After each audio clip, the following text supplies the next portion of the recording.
Yo, what's good? What's good? Welcome, welcome one, welcome all. We are live with the one and only Elam King.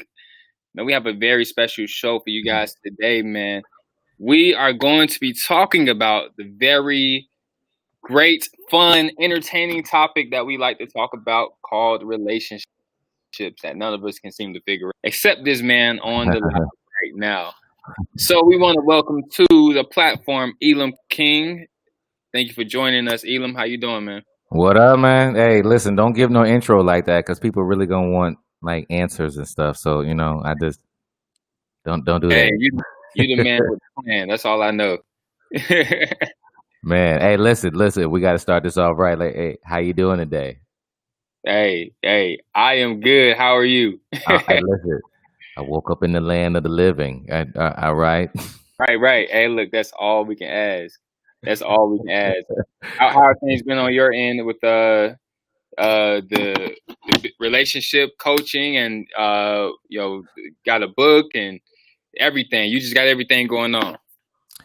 Nah, man. I mean, it's definitely been a blessing. And first of all, I just want to just say thank you for even just having me on this platform this evening.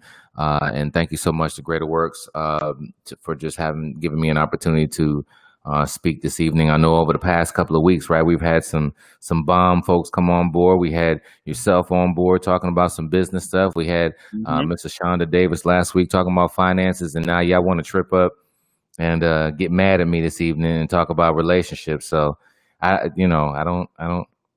I'm gonna tell them to get a pen and paper right now. That's what I'm gonna tell them to do. I'm gonna tell them to do that.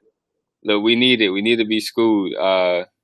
One of the things I know, especially in this generation, there are so many different outlooks and views on relationships and trying to figure out, where you stand at the moment. Of course, they have this thing now called entanglements that we're Ah, all trying to figure out. So, yeah, we need you to enlighten us. So, man, I'm going to just really quick before we dive into it, everyone, if you're tuning in right now, what we're doing is just a month of empowerment for anyone who's joining in. We talk about finances, marketing, relationships, fitness, and this week is the focus on relationships. So, thank you for joining us.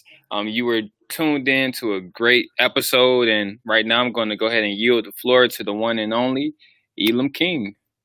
and don't do that. That makes me nervous. Um, I'm actually sharing this myself now. What's going on, CJ? Listen, I want to start off by just asking everybody to kind of get a pen and paper. We're going to talk about just a couple of things this evening. And again, thank you so much to Greater Works for allowing this platform. Over the past couple of months, those of you that don't know, I am actually a relationship coach, pre-marriage coach as well. And so I'm just here to, by assignment to just follow down a certain journey and path. And so what I noticed about 2 or 3 months ago, and at this point, of course, we got COVID, right? Wait, CJ, where you go? Where you at? Are you there? You just I'm here. left I'm at me? the bottom. Okay, all right. So I just want over the past, what has it been, like March, since we've been Hmm. just oh, there you are. You in the lower corner. I saw you. I Right. saw you down there. Okay. Look, we move. Hey, we Um, advance over here. We moving too fast. Yeah, man, we just doing too much. And so there was something that I noticed over the past couple of months of just different Mhm. topics, and there were about 10 topics. Those of you that might happen to follow me on Instagram, you've seen me kind of put up maybe about 5 or 6 of them already.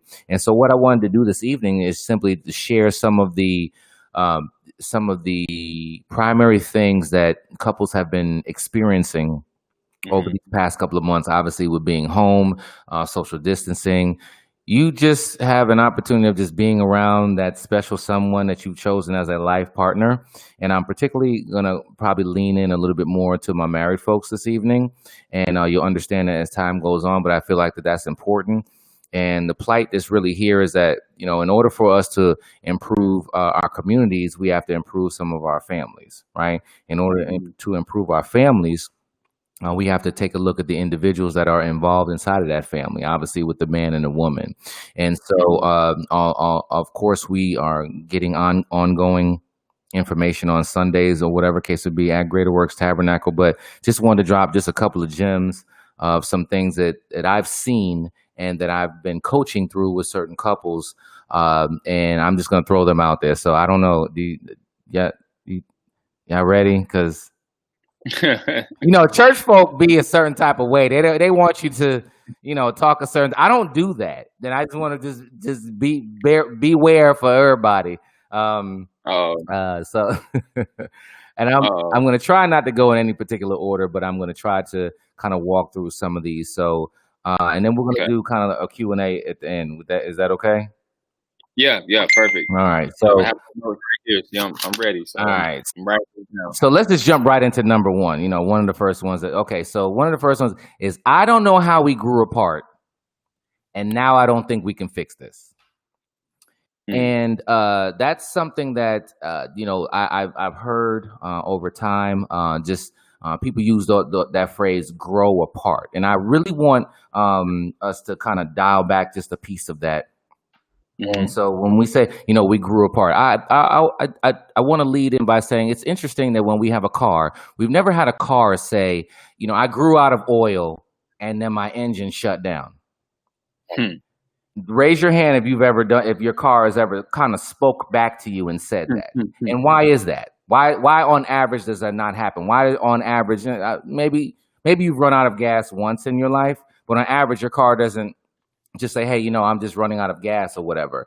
And that's because in your mind, you understand that there's an ongoing maintenance that has to happen with your vehicle, right? You don't put oil in it 3-4 months or 3,000, 4,000. Hey, even with the synthetic oil, 10,000 miles later, your engine is going to fail. Yeah. Okay. And so, even when we have a business, we will, a lot of businesses, once COVID kind of came down, the expenses were too high, revenues were too low. Some people, unfortunately, might have lost their, employment and things of that nature during that time. Why? Because the business is trying to continue forward, and it can look out and see certain things, and it's keeping in tune and monitoring what's going on.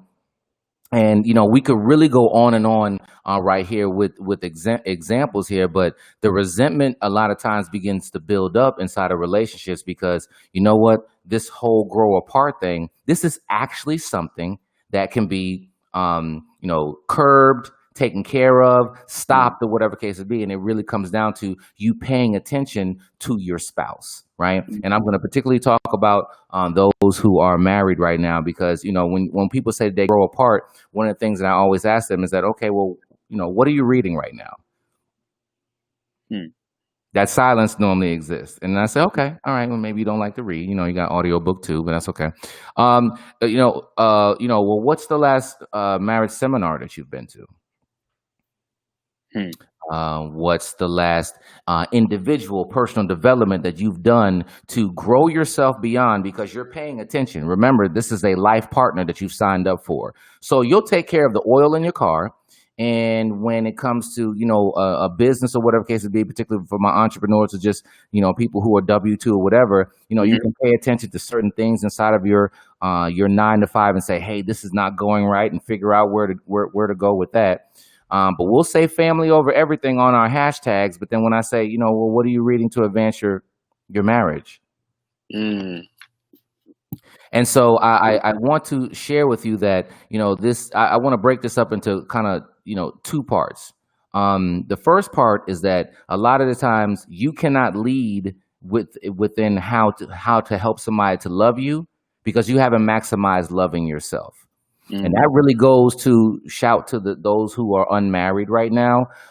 During that time, during that phase, that's where you need to be figuring out exactly how to maximize the love for yourself, so that when you link up with a whole nother brain, okay, with a whole nother gender, right, you're able to share with them and show them how to love you, so that you can work through these moments of not growing apart, right? And I always like to say that Blue's Clues does not work in relationships. It doesn't work inside of your marriage, right? If you're not continuing to express and give that communication ongoing within your marriage, then that is how you can, quote unquote, grow apart. And there's also, so that's just one aspect of it. And I'm going to kind of drive through these quickly, but I just want to kind of just bring it to, some people's attention. And then if they have, any questions they can ask thereafter. Yeah. There's a book by Dr. Luann Brizendine, Brizendine. All right. And she wrote two books, The Male Brain and The Female Brain, out after the Bible. These are two books that, in my opinion, that you definitely need to read. And so what she does is that she takes the mind and the brain from in vitro, basically from the time that egg met sperm, right, all the way to 80 years old. And she kind of talks about the different phases and things that people go through.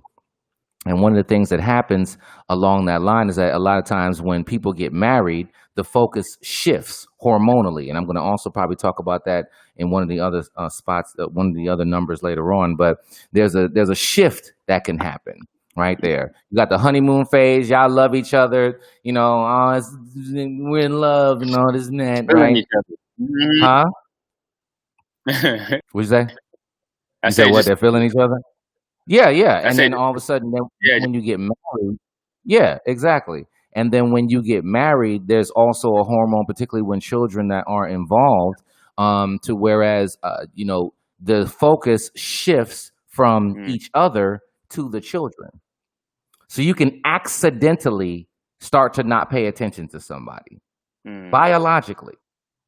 So you have, the first part that I talked about with regard to, you just kind of like not paying attention. And then you also have, but you have the ability to pay attention, but we weren't taught this, right? In our health class, we were taught, sperm and egg and all this and that, and two people meet or whatever. Yeah. But how to stay together, that actually is a task, right? It's a journey, right? There's work that has to be done. And so for my hopeless romantics, this is normally the time that they don't like me very much.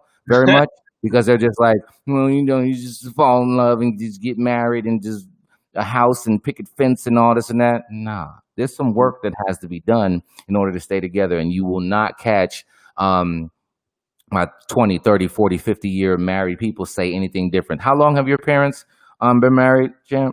27 years. So I guarantee you, if you were to ask them, was there some work that has to be involved? And they're in ministry. Right. And so, but I guarantee you that there's some work that they would say that they had to do in order to keep those 28 years together. And so, we have to look a little bit deeper and just understand that, if you don't want to grow apart, then you have to do your part. You have to do your work.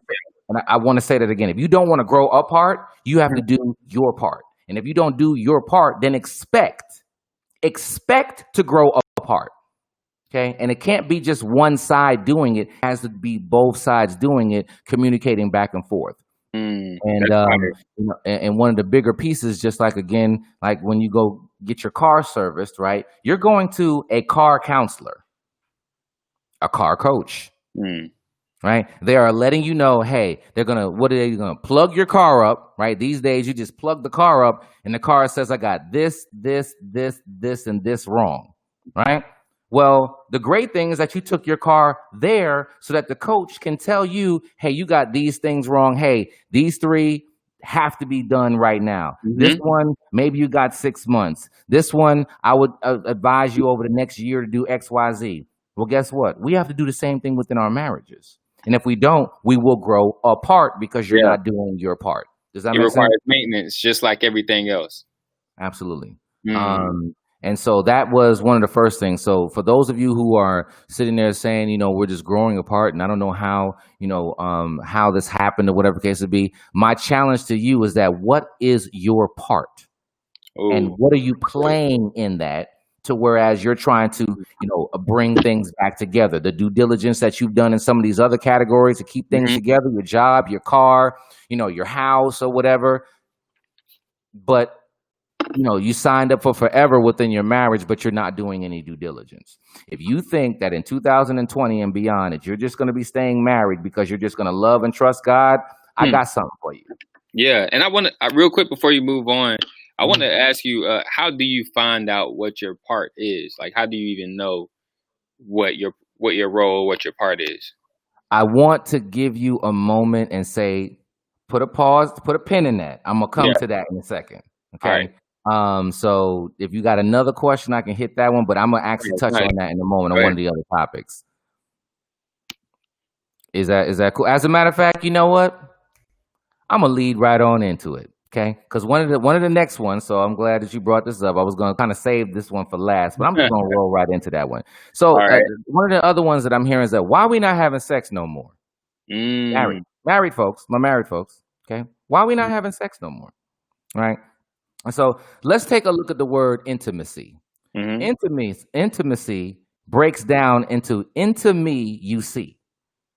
So to your question that you just asked with regard to what do I need to do? Well, here's the thing. You know, if you have signed up for this particular person for forever, you are signing up to to have an ongoing understanding of who they are and the things that they need from a love perspective, right? Now, this is already helping you this is already an area to whereas you understand yourself as well, right? So that you can teach that other person about loving you that we just talked about, right?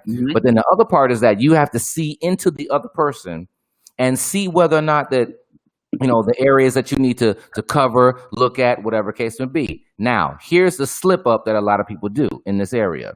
If you are not, your marriage is the biggest business, financial, and emotional decision that you will ever make. Okay? And so in all those categories, ask yourself, when your finances are not working correctly, what do? Do you just sit there and look at your bank account? Or do you go figure out ways to reduce expenses and increase your revenues, right? Do you speak with a financial advisor like we were speaking with Ashonda last week, right? If your spirituality is not in line, right? What do you do? Do you just sit there and look up at the sky and be like, God, come down here? God, I love you. Come on down. Yeah. No, you don't. You increase your due diligence from a biblical perspective. You might seek church, you might see some counsel, whatever case it be. So you're doing, right? You're taking a look at the area that has a debt in it, right? And you're figuring out ways to increase in that area, right? Even from a body perspective, if your body's out of whack, right? If your health is not looking correctly, and that's maybe impeding some of your performances from a sexual perspective, right? Well, guess what? You go to the doctor, right? You go to the counsel, right? And you seek guidance of how you can, just advance those different areas, right? Maybe you need some sea moss, okay? So, you want to go and look in these areas. And so if there's a debt that you have, right, it's your responsibility to figure out where you're lacking in, right? And then it's also your responsibility to communicate that situation to the other person, right? Sit down and have a conversation. This is a business. Right now, our sex business is not working correctly, spouse. We need to figure out what we need to do to increase the revenues, okay, in the sexual area, right? And so in order to do that, well, where are we? What don't you like? What don't I like? What do you like, right? What do I like, right? Are we sitting down? We cannot automatically, again, go back to Blue's Clues and just assume that your spouse should just know because you guys are together. Nobody just knows. Yeah. You got a person with a whole other brain. Just like your brain is going 5,000 miles a minute, their brain's doing that too. You love them, they love you. But guess what? There could be some miscues that exist in that area if we're not sitting down and actually having the conversation, right? I mean, the bedroom is undefiled according to the Bible, right? So are we sitting down and actually, just maybe laying there and walking through what pleases you, what pleases me? Are we doing that? Is there something wrong with doing that in the church? Because a lot of times we just want to act like, we want to get extra Holy Ghost filled sometimes and just don't think that we just need to sit down and have a conversation with regard to, because the Bible speaks about sex multiple times. Yeah, it if does. you don't know, go Google it. All right. So, it's not okay to hold out and it's not okay to not communicate in this area. And you can read about that. Okay? I think it's in Luke. It's in Luke or Mark. You can look that up if you want to. But if you're seeing into the other person, intimacy, remember just that word with regard to the sexual area. Into me, you see. In order for you to see into me, I have to be able to communicate that. And then I have to turn around and reciprocate that back too. Right. And then if we're having some additional challenges in the area, we have to be open to walk into counsel, whether it's sex therapy, whether or not you're talking with your bishop, whether or not you're talking with somebody who is qualified to walk with you through this space, not your mama and your daddy, Right, not right. your friend that can't keep a man. Okay. No, that's not what it's about. We have to walk into areas where somebody can actually be as a neutral party and help us to walk into this area. And I want to send one of the biggest cautions in this area, because infidelity is the number one reason for divorce, right? So we can't sit around and act like this is something to play with. Yeah. Okay? And with divorce being at 50% divorce rate, this is not an area that you can play with. If you see smoke, if you see smoke in this area, assume fire. Mm. Okay, because you have no idea what time it's going to go ablaze. Right? If there's an area right now, if it's uncomfortable for you, and you know your sex quotient is not being met, or maybe the other person's sex quotient is not being met, we need to stop, hit the reset button, and just walk forward together in this area. And somebody might take a little bit longer to get there, no pun intended, than the other, right? But you have to be willing to walk with that person there so that you guys can arrive there together. Does that make sense? Yeah, yeah. Now you said 50%. Is that just within like a certain demographic, or certain? Is that? I'm so glad you asked that question. It's actually 50% in the United States, period. Okay. Wow. Inside of the minority community, it's 70%. No okay? way. So let me say this, and please, folks, go to Google and Google it. Okay. Wow, that's the World's Bible. Even though we're going to talk about the real Bible tonight, the World's Bible will actually tell you, statistically speaking, is 70% inside of the African community, let's say, for example, right? So, Champ, if you line up 10 black couples, statistically, right now, 70% of them are not. 7 of the 10 will make it. Wow. In America, you line up 10, 5 are not going to make it. So here's my thing. If you used to play basketball, right? I don't know whether you still do. You know, you're getting a little older. Watch that Achilles heel, right? What? I said not as much, but I used to. I know. But let me just ask you, when you were going to play a team that was like your rival, and they were strong, and they were, you know what I'm saying, they had a high probability of beating you, how did you practice the week before? 2 weeks before. Yeah. We studied film. We took more time to intentionally study film and make sure we were prepared for that test. And I'm so glad that you looked at it and said and used that word test, because that is exactly what it is ongoing wise within your marriage as well. It's ongoing test. And guess what happens when you take a test and you fail it? You get retested over and over again, right? And so here's the thing. But what you did do is that you turned up your practice just a little bit, because this is a focus area. We got to win in this area. So you know, even the night before, you were probably, just doing free throws, or maybe soaking a certain type of way. I don't know. You know what I'm saying? I didn't play ball like that. So there's certain things that you even did. How did you eat the week before, the days before, the water intake, all that stuff? What did you do? And so we'll do that on the court, but family over everything. We don't do that. And you have to understand is that if you're married, you're literally playing the game of marriage with a 70% chance of losing.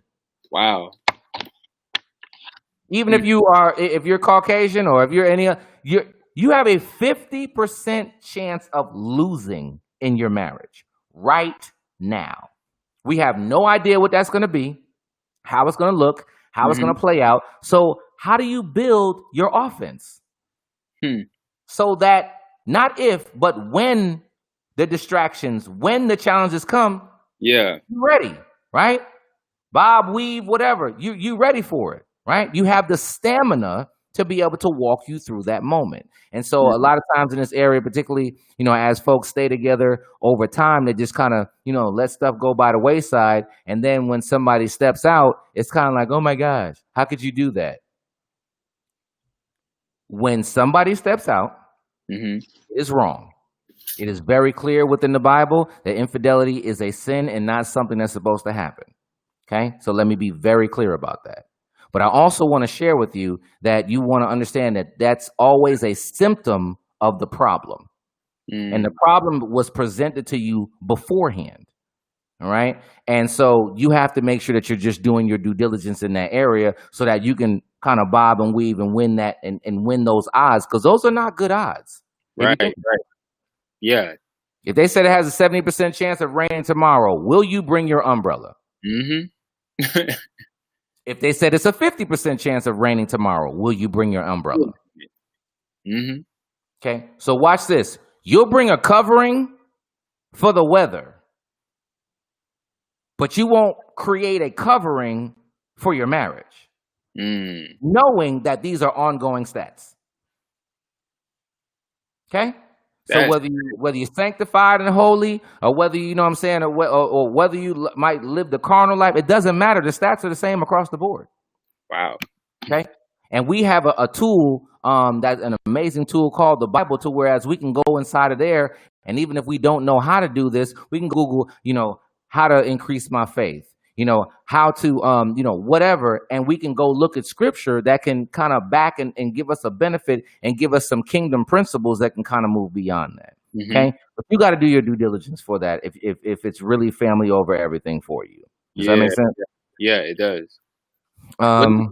I don't want, if this is skipping ahead, let me know, because I'm trying to I'm just absorbing everything you're saying right now. What do you think is the biggest contributor to that stat of 70% versus maybe 10, 15, 20 years ago?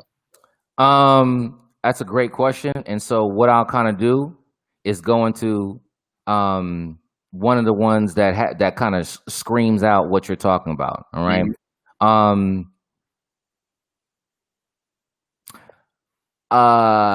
I would say that, okay, so we can just go to this one. So one of the other ones that people brought up was that I feel like I'm working to improve. So sometimes we have one person that's working to improve the marriage, okay, but the other person is not. Okay, so sometimes maybe one person is just grinding, like, they're reading and personal development, and they're in church, and, Bishop is putting oil on their forehead and all that, what I'm saying? They rocking and rolling, doing their thing, and the other person is kind of like just chilling. Right. And there's multiple different areas that we can take and kind of dissect and break that down. But the first thing that I want you to understand is that marriage is not a destination. It is a journey. All right. And a lot of times what happens is that people just feel like, okay, just once you get married, you just magically, deliciously just turn into this person that's just communicative and expressive and, with your love and in love and God fearing and all. No. That's not the case. And there are times where one person might pull the weight for the other, right? I always like to share with my couples. I say, you know what? Like when you get married, it's almost like you're on an island and you get dropped off in the middle of the island, just you and that person. And the goal is to get to the shoreline, right? And all around you, is nothing but foliage, and you can barely see, whatever case it be. And so you guys are running together, right? Just running, side by side, right? You know what I'm saying? Something comes up behind, the other person kind of dips around and just, and y'all are running. But guess what? Every now and then somebody might slip in a hole, right? Break an ankle, right? Now, the goal is y'all got to get to the shore. So maybe at a point, just like we've seen in movies, right? You might have to carry that person for a little bit. Right? You're still, staying strong and doing what you got to do, personal development, church, reading, counseling, right? You're staying strong because this other person is weaker. Maybe their background, maybe how they grew up. Maybe you guys missed the pre-marriage counseling. Maybe maybe their self-esteem got spiked by something. Maybe there's an insecurity that you couldn't see, whatever. So you got to prop them up. That prop could be that prop is never like a day or two. That prop could be 6 months. It could be a year. It Mm-hmm. could be 2 years. Who knows? Right? I don't know what your journey is, but just understand that you have to if you're even looking to say I do, if you're even looking to, wed somebody, you have to understand that there's going to be moments within your marriage where you're going to carry or be carried. It's going to happen. Okay? And so in that space, you want to make sure that you're maintaining and just continuing to become, watch this, communication is the number 3 reason for divorce. Number 1 is infidelity. Number 2 is finances. Number 3 is communication. And to your question that you just asked, a lot of that has to do with communication. And I always like to say, everybody's grown until it's time to communicate. When it's time to communicate, people take their ball and they go home. Like, no, they just expect the other person. You should know me. We've been together for 2-3 years. Right. What do you know that you've known for 2 years that you feel like that you know everything about? You've known your parents. You know your mom and dad your whole life. Do you feel like you completely know them? Nope.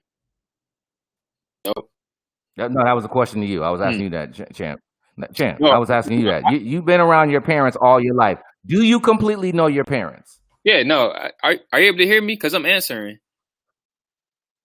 Okay, yeah. I hear you now. What'd you say? Oh, it's just lagging. Okay. Yeah, for sure. Yes, I don't feel like I know my parents. Yeah, especially when listen, you're the oldest. You're the oldest brother, right? You got 2 sisters. Do you know? Do Cherie is Shay? Do you know Cherie and Shay 100%? Not at all. So you a whole big brother, and you don't know your sisters. You a whole son for 20-something years, and you don't know your parents. But people get together for like a year or two and be like, "You should know me." Where y'all get that from? It's not true, right? It kind of ranks up there with the money is the root. No, the love of money is the root of all evil. So you missed a whole word that changes the whole aspect of it, right? And so if you can miss one word, we missed one word as a generation that was passed on for years. Yeah, where people were just like, well, no, people who got money, they're going to go to hell. And that's nowhere in the Bible. And that was with money. And so when it comes to, communication and what actually is going to help the longevity of your marriage, listen, if you feel like that you're doing, most of the work or whatever, I would encourage you to continue to be the communication that you would like to see within your marriage and work to influence that other person to seek outside guidance. Now, it's up to you of what time clock that you have, how long you want to deal with that before you want to make any types of moves, right? And that's definitely not something that I'm encouraging. But what I want to share with you is that it kind of goes back to you to whereas what are you doing? And are you recognizing the entity that you exist inside of?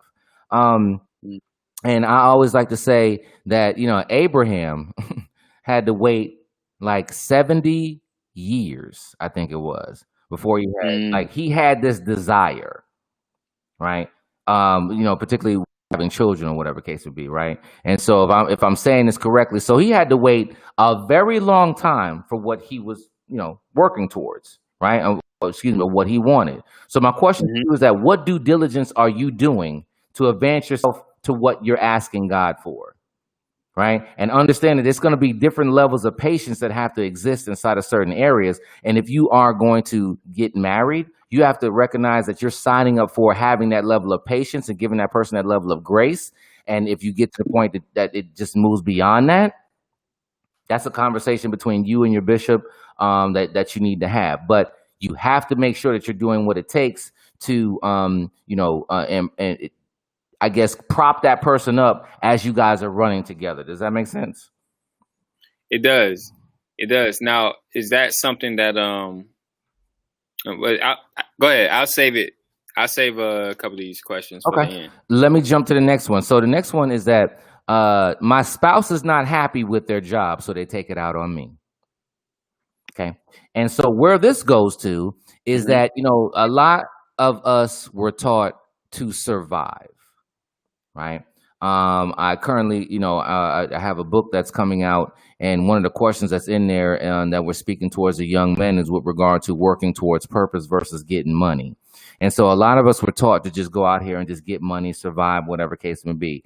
And or maybe we're doing exactly what, mom or dad programmed us to do, or, whatever case it be. And we're not really walking inside of what the talent that God has placed in our heart and why the reason why he placed us here. And so you spend all day long. And I like to tell people, like, it's kind of like you got a gas tank, right? So in the morning, the tank is like, hold on, if I was a tank, okay, full tank, right? Right. Full tank. And so as you're going throughout the day and shaking and moving and emailing and phone calling or whatever case it be, that tank is moving down because you're using energy. Mm-hmm. You're human, right? And so as that's happening, and so it's like 2, 3 o'clock and 4 o'clock and 5 o'clock. And some of us, by the time we have 5 o'clock, this is where we are. Tank empty. Now you got to go home. Society, and I like to share this particularly with women, but it's the same thing for men as well. But they always say that when women get in their 40s, that's a time frame where they have the least amount of happy. Why is that? Because they're working at 9 to 5, right?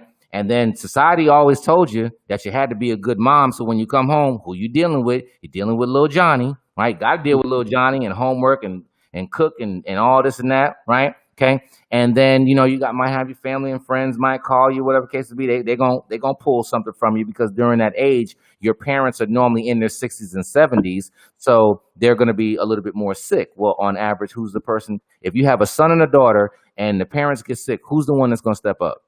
Mama. It's going to be the girl, right? So now she's dealing with the parents and all this and that. Wait a minute. You got a whole husband. Mm-hmm.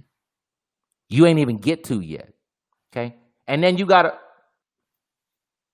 a whole you that you ain't even get to yet, right? So imagine doing that every single day and practice and soccer practice and work and cooking and all this and that and just dealing with that. And so you have to understand that if you're 9 to 5, which is taking up the majority of that tank, if you're not operating inside of your purpose, that is the reason why that you get tired, right? When you're walking in your purpose, you need rest. There's a difference between needing rest and being tired, right? So if you're like, I'm always tired and you working 8, 9 hours, in the words of Maury Povich, you are the problem, right? And you have to look at that. And a lot of times, some of us take on more debt, more weight onto ourselves because, somebody's depending on us, whatever case it be. And again, you start to stack all that stuff up. Right, you have people who come home and lash out at their spouse because they're mad. Really, they picked the wrong purpose. They picked the wrong route of what they're going to do to earn money. To obviously, I know you got to pay bills and all that, and that's the reason why I think it's so important, particularly for my youth, that you want to make sure that you're working towards operating in your purpose. Because when you do that, that tank.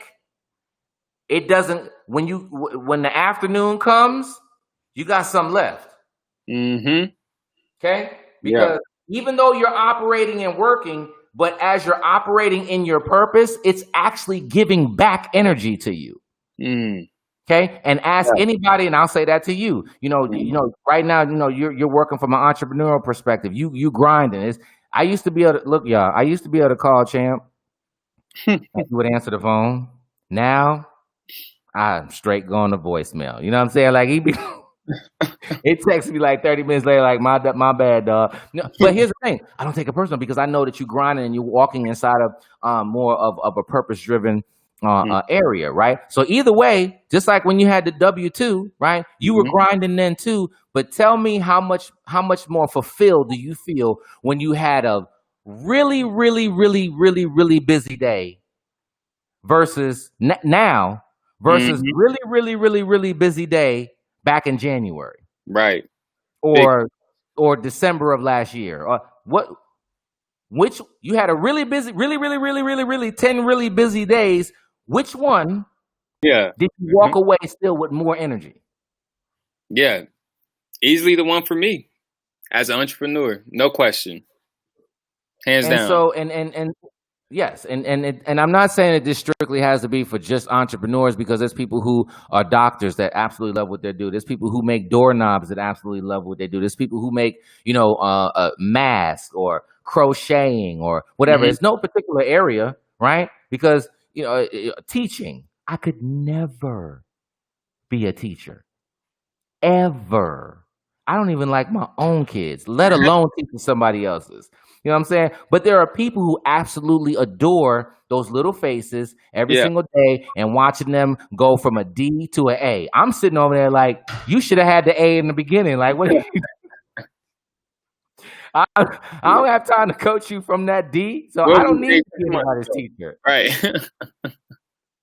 I don't need to do that. Yeah. But when I receive a text message, during the day, and somebody says, "Thank you so much for Mm. saving my marriage. Thank you so much for giving me this book that helped me to grow," like that that adds a quarter tank back to me. I could have the worst day. Somebody say something like that to me, and it actually happened last Thursday. That happened to me. Somebody out the clear blue that was just thanking me for a podcast that I did back in February. Oh wow. And I just saw it on my DM Thursday. She DM'd me Mm. in May. Hmm. And I was just following her because, my DM don't ever DM me, right? It's spammed out.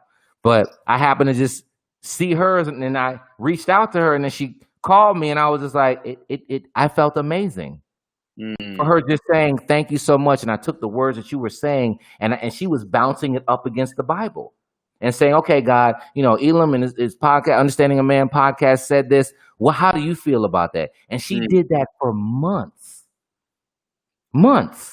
And so I actually happened to hit her up after she's been doing this for like 90 days, and I can't beat that. No. Then Sales Forever closed huge multi-million-dollar deals. It was nothing like what I heard like last Thursday.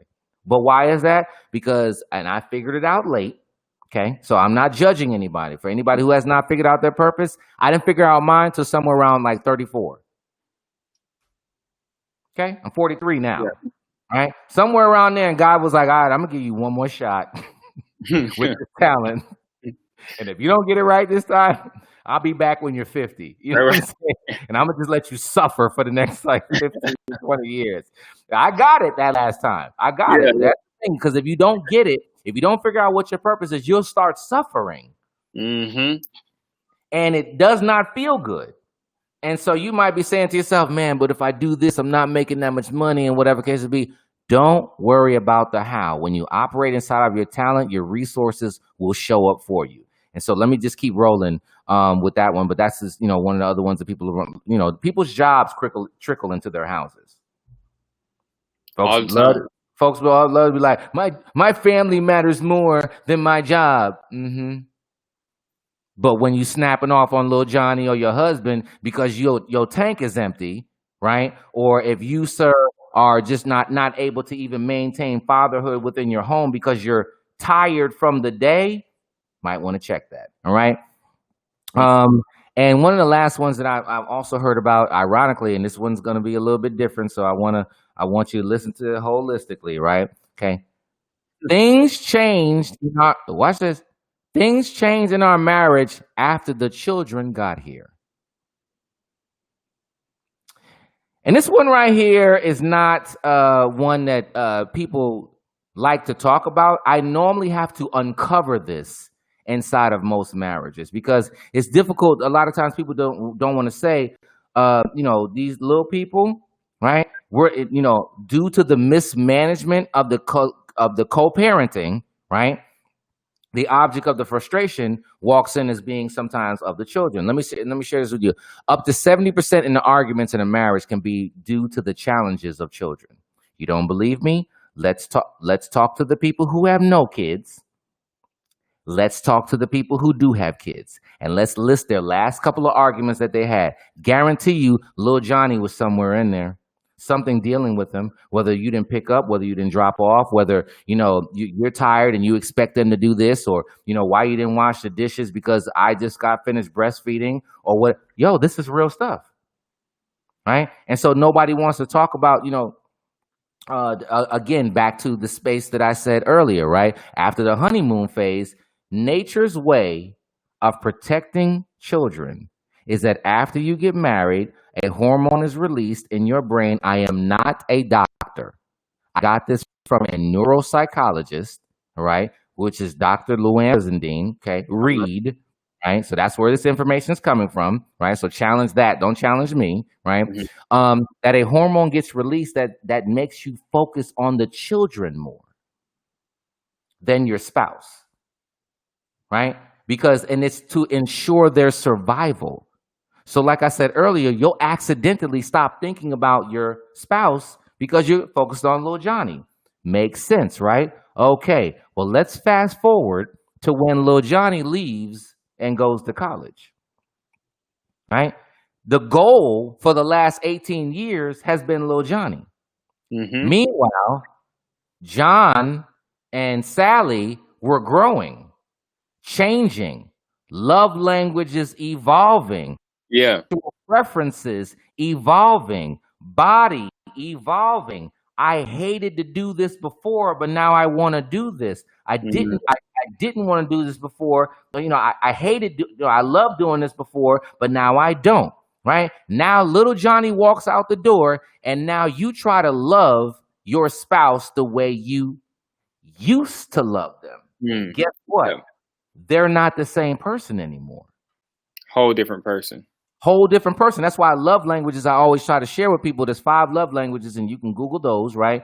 But maybe in the beginning, I'll say, inside of my own marriage, right? In the beginning, Michelle was more of a gifts person. And it seems like she was the gifts person when I was the brokest in the marriage, right? Like I'm making a significantly low salary, right? And she's just like, why you don't buy me this for my birthday? Why can't we go on trips and all this? And I'm sitting there like, I'm doing the best I can, right? But guess what? Gifts was at the bottom of my list. So I didn't understand what she was saying, right? Then guess what? As my blessings increased, it seemed like not that it seemed like, but right when I was getting it right and I'm doing the trips and all this and that, she changed the quality time. Guess what I didn't have? Quality time, because I started grinding more. You know what I'm saying? So now I'm like, now I'm buying you stuff and now you trip. Oh, now you not happy with, now you trip. No. She was supposed to evolve. I had to grow to understand that you're not, anything that doesn't grow atrophies. Anything. You're either growing or you're dying. Everybody. Emotions, finances, sexuality, it grows. And so if you don't pay attention to that and be mature about that and have that conversation, don't say that your spouse is tripping because they used to not be like that. They're not supposed to be. Yeah. Yeah. And if you're paying attention, doing the maintenance of the oil in the car, right? You'll see that person, if you paid attention every 6 months, just every 6 months, do a check-in with your spouse. Where are they financially? Where are they emotionally? Where are they sexually? Check in. You check in on your car. You can't check in on your spouse. And be willing to receive the information that they give you. And all that, how you go there? I don't know, but they there and you can't change it. So you have to learn how to adapt to it, or there's going to be some smoke and some fire going to be coming around the corner very soon. So, and failure to, pay attention because you're blaming it on little Johnny or whatever, but understand, hey, now Mother Nature is making your brain shift. So you have to be intentional. I think, Cherie was asked a question. She said, is date night only important to women? I don't know. What does your spouse say? Right? Quality time wasn't the biggest thing on my list more recently because it's kind of like, hey, I'm out here grinding, right? But hey, it's my responsibility to pay attention to, hey, quality time is now important for my spouse. So that's the reason why on Mondays and Fridays and Sundays, for the most part, I wouldn't take any calls because I would automatically dedicate that time frame to no calls on these days. So in case I got to start the week and do something different with my spouse, or whether I got to end the week and date night this, let me dedicate this of these 7 days. I'm trying to grind because she liked the money too, right? Yeah. So at the same time, I was kind of like, hey, for these 1 or 2 days, I'm going to dedicate this back to her. Mm.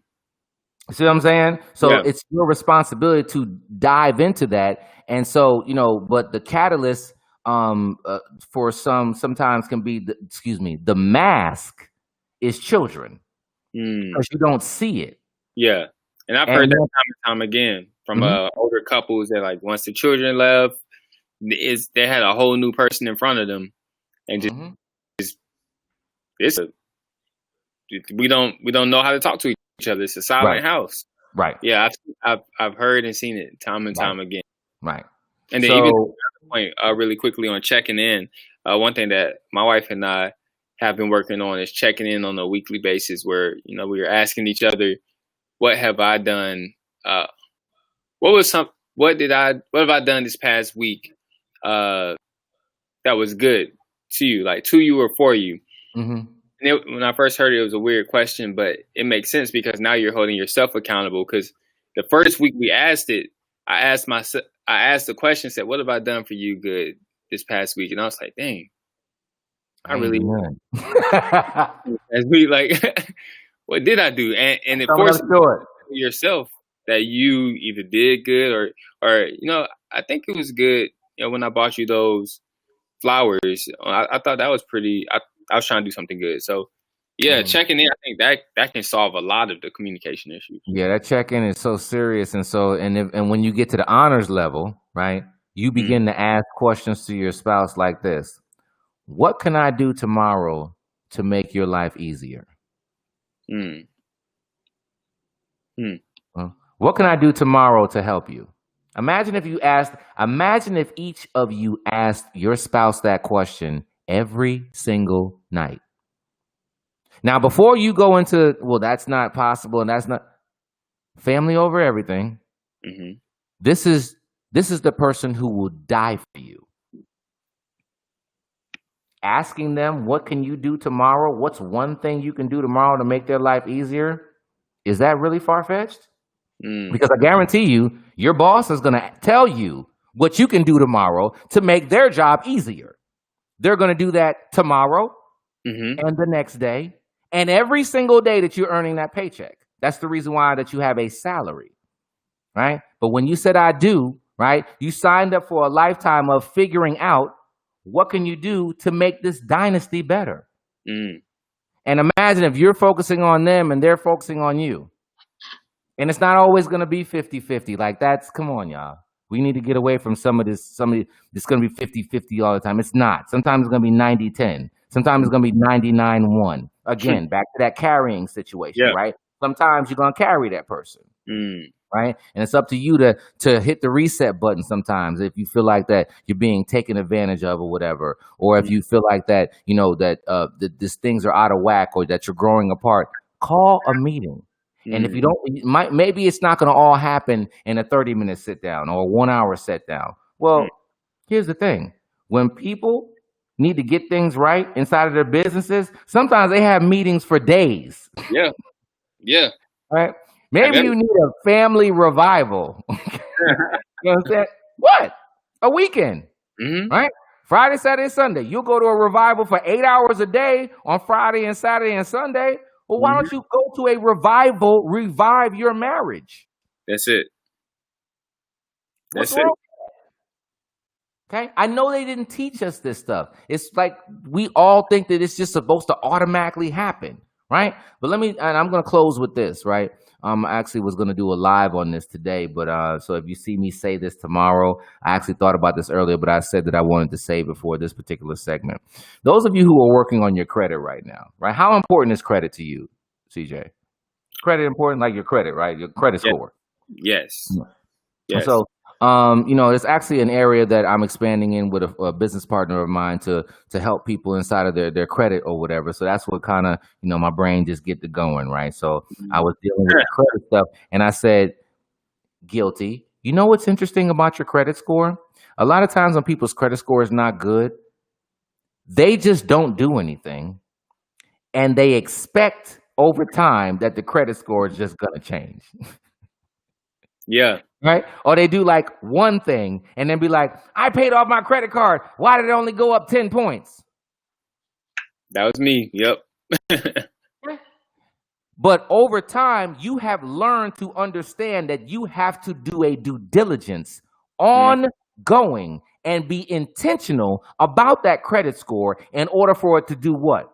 Move in a positive direction. If you don't do anything about it, it will stand still or go backwards.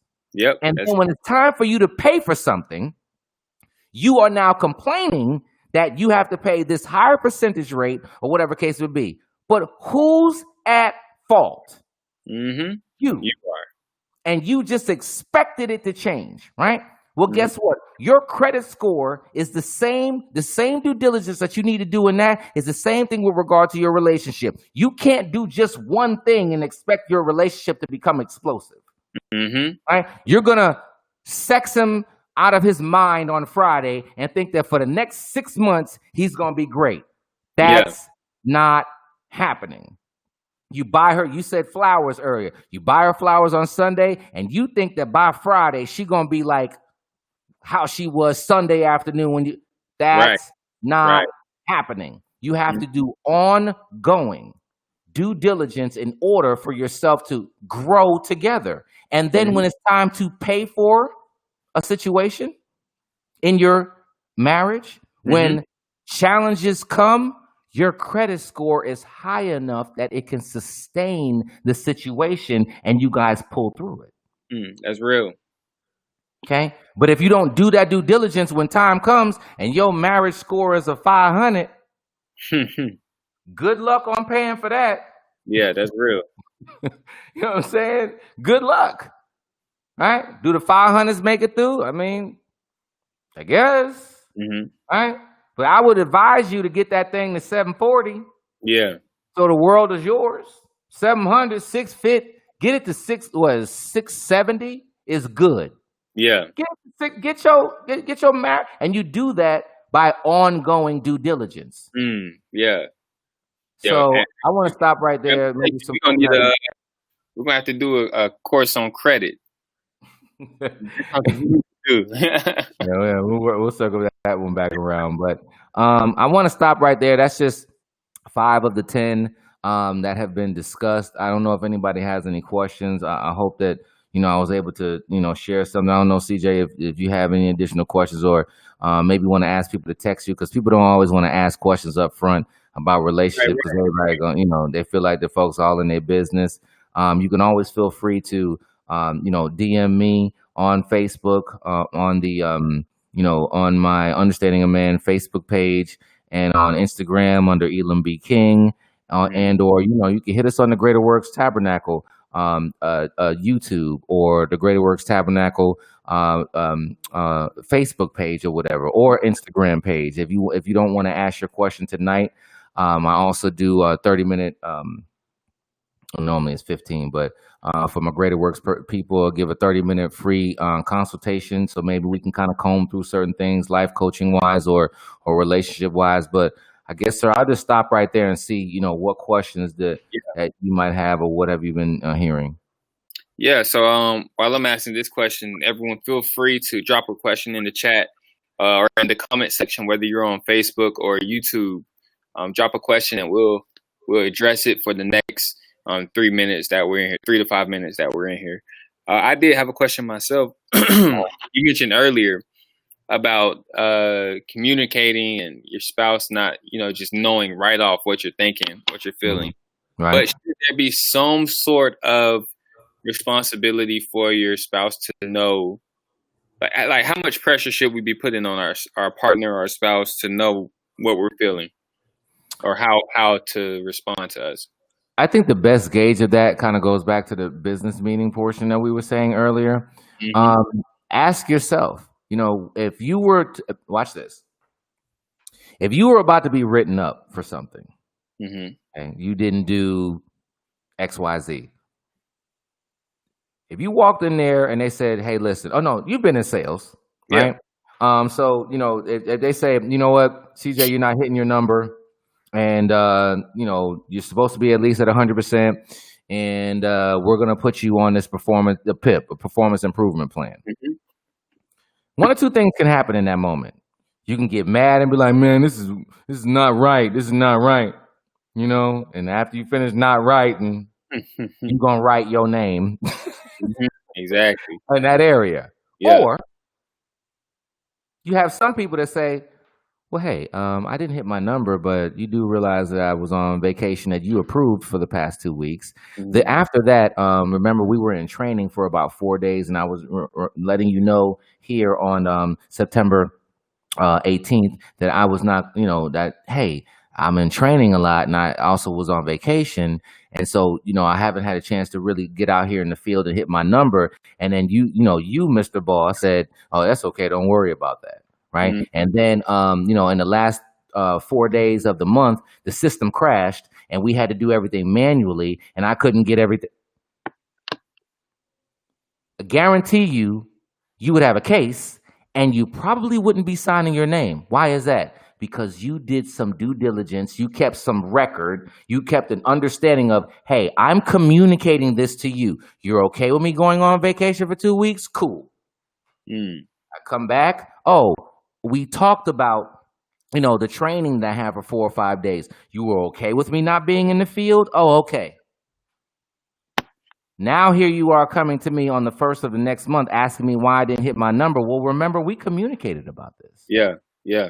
We talked about this in open forum. And I think that one of those things that comes wrong sometimes with communication is that a lot of times we share the way we feel in heat versus, I say in heat versus neat, right? In heat is when you share it. Yeah. You're mad, I'm mad, and that's why I never wanted you, and you never did it. Man, how many arguments have you been in with your spouse? Not asking you, but I'm asking you and everybody else. And at the end of that argument, you remembered everything they said. It didn't happen. Yeah. Right? Now, they did say it, but you didn't hear it. You were talking over them. They were talking too loud. Your back hurt, whatever. You know what I'm saying? Like, you missed it. Right? Yeah.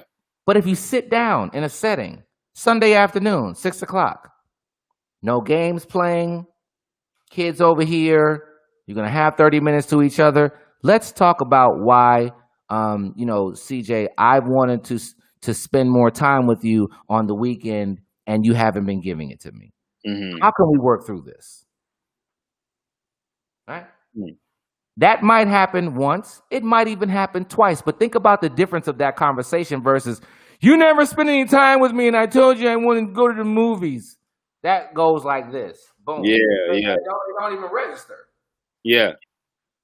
Right? So if you treat your marriage in a manner with the same love and care that you probably do a lot of other things that you love and care about, you actually would see a difference. So to your question of, how can you hold the person accountable? Well, that depends on you and what you've done to properly express and communicate that to that individual. And you're going to have to do it more than one time. You're probably going to have to do it more than 2 times. You might have to do it more than 3 times. Remember, I said this is a journey. Yeah, yeah.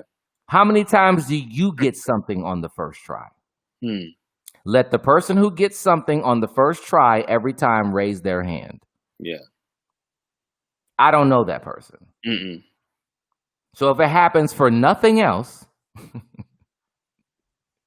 and even though it's easy for you to do, it's not easy for the other person.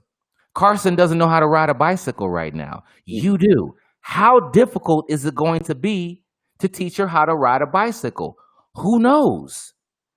She might pick up stuff fast. It might take a little delay. Who knows? But you have to know her and be able to. But I guess what? You're going to stand right there, hold the back and say, come on, baby, because you know that she can eventually do it. Yeah, exactly. Exactly.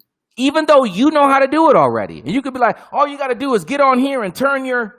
Yeah, that sounds good. But that person's like, I don't know what that is. Oh, that's real. Yeah, I know you got all the quality time, but I'm over here grinding. Maybe I'm trying to buy this house that you want. So it's difficult for me to take the house that you want and the love that you want to see and fuse that together and say, I need to do Friday night date night for 2 hours. Raise his hand. Yeah, that's real. I'm like, but you want that and I want that and you want this over here and let's work through this, right? And so when you do that on each side, that's when you begin to give each other the grace and understand, and that's where love actually comes from, right? That's what that's why when people like, we fell in love and got married, you a lie. No, you didn't. That takes time. Takes time. Yeah. To do that, and the trials and errors. So I hope that answers your question. No, that's real. You dropped so many nuggets in an hour. You dropped, and that's only 5 out of the 10 points. So the other 5, I can only imagine. If you want to tell everyone what you have coming up next, what can they be looking for from you? How can they reach out? All that good stuff. Those of you that follow me on Elam B. King on Instagram and Understanding a Man Facebook page, I think that the biggest thing what we have here at Greater Works Tabernacle is we're going to begin to work even more within the community of whether it's relationships today, finances last week, marketing the week before that. Next week we're going to be talking about health and fitness. And try to have some real conversations. And if there's some topics that we haven't discussed, I would just ask you to bring those forward because, again, in order to improve our communities, we have to improve ourselves as individuals. And so, you'll be able to see the different things that I have coming out because really, this platform is really more for, just to grow some individuals in various areas so that we can continue to grow the kingdom as well. And that's what's important. You know what? If your relationship isn't right, your embrace with God sometimes is not the way it needs to be. All right? If your finances aren't right, your embrace with God and your faith level can get a little spiked, right? If your business is not moving the way that it needs to be, you might get a little frustrated with God, right? If your body is not operating the way that you want it to be, you might not even be able to get up to go to church on Sunday, right? Yeah. And so this is the reason why some of the topics that we just wanted to start off by talking about. But again, I want to thank you for just giving me an opportunity on this platform and just, man, listen, if you guys have any questions, please feel free to reach out, in DM or whatever. And let's kind of grow beyond some of the things that we were taught. And I know it takes time. Yeah. Maybe you got to go back and listen to this particular segment again so that you can gather some more of the nuggets or whatever case may be that were shared. But it's not gonna happen overnight, folks. Not when it comes to your marriage. It's not gonna happen overnight. And anybody who tells you that it's a lie. It's a whole lie. And the devil is a lie.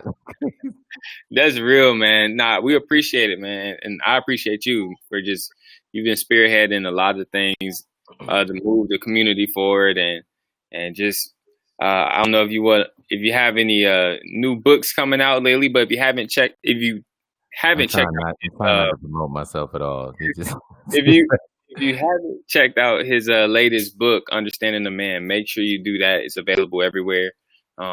All platforms you can get a book from. You can check it out. So make sure you guys do that. Did you have any final thoughts you wanted to share? No. I'm looking forward to next week. And just sitting and listening to the gentleman just kind of talking. He out of Florida, right? Yep. From Ocala, Florida, we have Danny Grimes. He's coming. Yeah, Mr. Grimes gonna come through. Get you right. He's gonna help you get your body right. Give you some tips. Right. Listen, because y'all about to eat that holiday food and get terrible. Right. So help him out, Mr. Grimes. Help him out. Yeah. So he gonna put you on game, give you some nice stuff you can do in the comfort of your home. And so looking forward to next week. It should be exciting. Absolutely. And thank you so much again. I see Carson. I saw her little head in the little corner there, so I know she like, Daddy, it's been an hour, dog. Like, where my quality? Where her love language at? Where her quality? Right. She said, "Go ahead and practice, Daddy." That's right. But yeah, man, thank you all. First of all, thank you everybody for tuning in. Thank you for joining us. Like I say, we're doing this just to be of service to the church community, to just our general community, our peers. And so tune in next week, same time, Tuesday at 7. We will see you then. Peace. Thank you very much.